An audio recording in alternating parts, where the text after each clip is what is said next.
Hi everyone, it's Yolanda here and Janelle.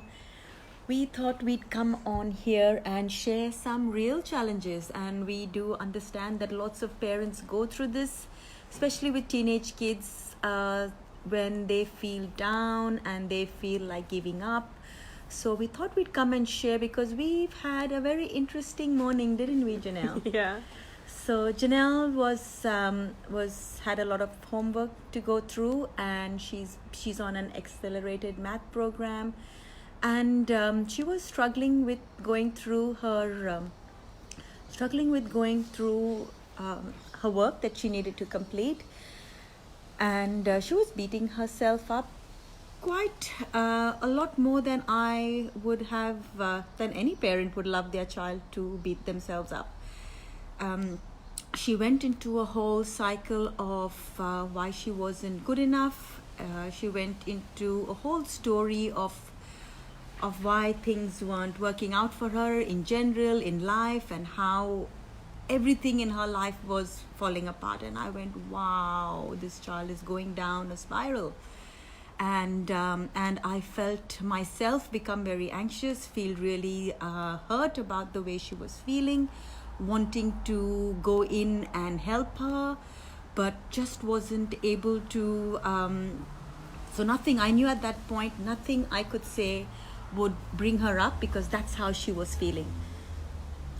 So guys, if you feel that you go through things like this, I'd love for you to share a note and say, and just join in, ask questions. I don't plan to keep this video too long, but I just want to come up here and share, because we were able to work through this situation in a few hours, whereas so we just thought it's important to come out and share how we process this really down low feeling that that Janelle was going through. On a scale of 1 to 10, Janelle, what do you think? Where were you emotionally, and how you were feeling? 1 is the lowest?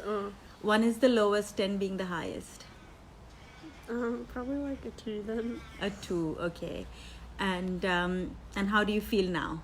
Like a 9 or a 10. 9 or a 10. Good job, girl.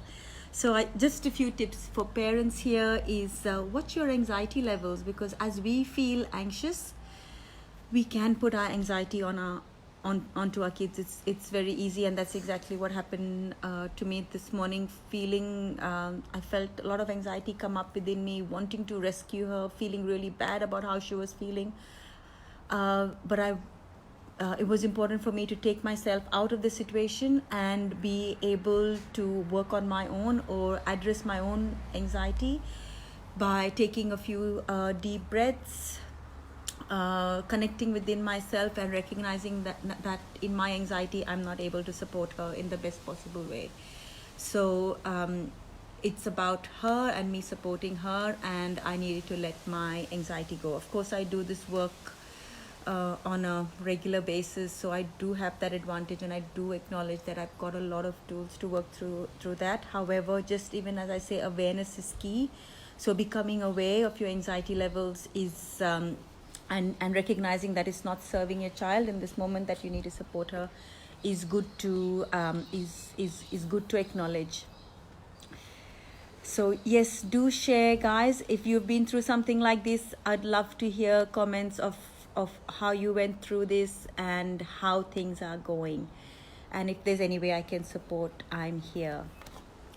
So definitely, so first point that we shared just now was anxiety, and coping with your own anxiety is important. Get yourself out of the situation, because you're no help and no support if you are anxious and you are going into your own fears as parents. So fears that can come up when your child is going through that is just feeling like you're not a good parent, and you weren't able to support. You're not able to support. How could my child come to this point?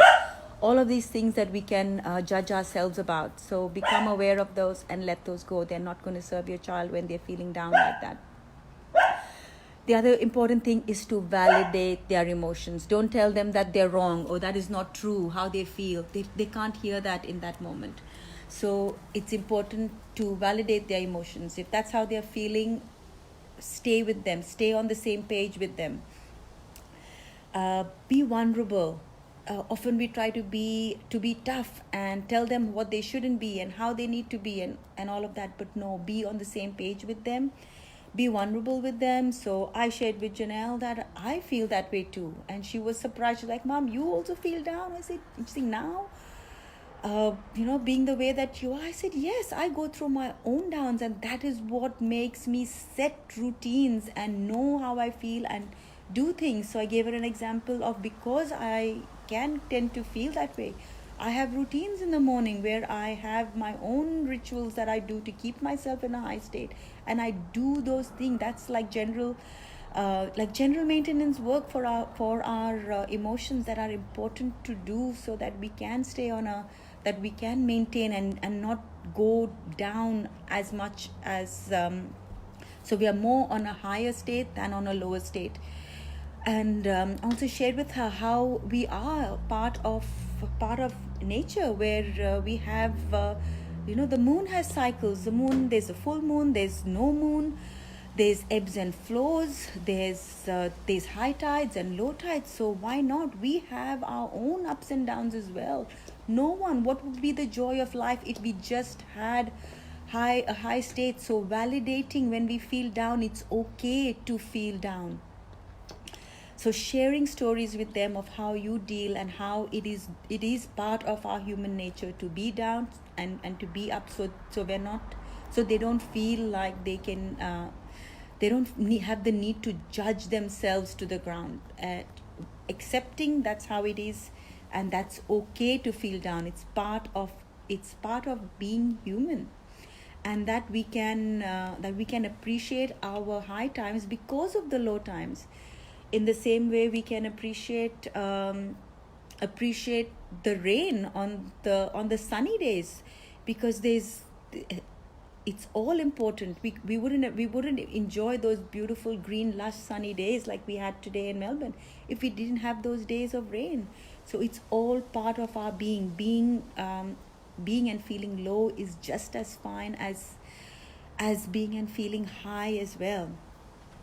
So an important exercise that I did with Janelle, and what I would encourage, is take your child out of the situation. So she was at her work desk with computer and with her papers and feeling really down, and I said to her, "Do you want to go for a walk?" And she said, "No, Mom, I've got too much to do. I don't want to go on a walk." So I said, "All right, we're not going to go for a walk outside, but we are going to just walk around the house."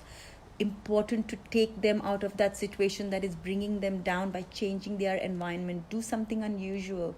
So we went for a walk around the house, and then I opened the front door and we sat on the stay outside the door. It's something we've never done. So take them out of their environment, do something completely different with them, because you want to bring them to a new reality that they are used to. So take them to a new surrounding. What's comfortable to them. Remember, keep them be on their page. She didn't want to go out for a walk. That's fine. We weren't going to go out for a walk. We would stay in the house, within the house, open the door so she had some fresh air. She could see the green trees, nature, connect with nature, even if it was just sitting outside at our doorstep. And while she was there, I just held space for her, and I gradually got her to put her hand on her heart. So I wanted her to, this child wasn't loving herself at that moment, and I thought, how would I get her to connect and love herself? So I got her to put her hand on her heart, and these are things you'll have your own little tricks, parents. This is something that I do, and it's what I do with the work that I do with my clients as well, getting them to connect to themselves when they're not loving themselves enough.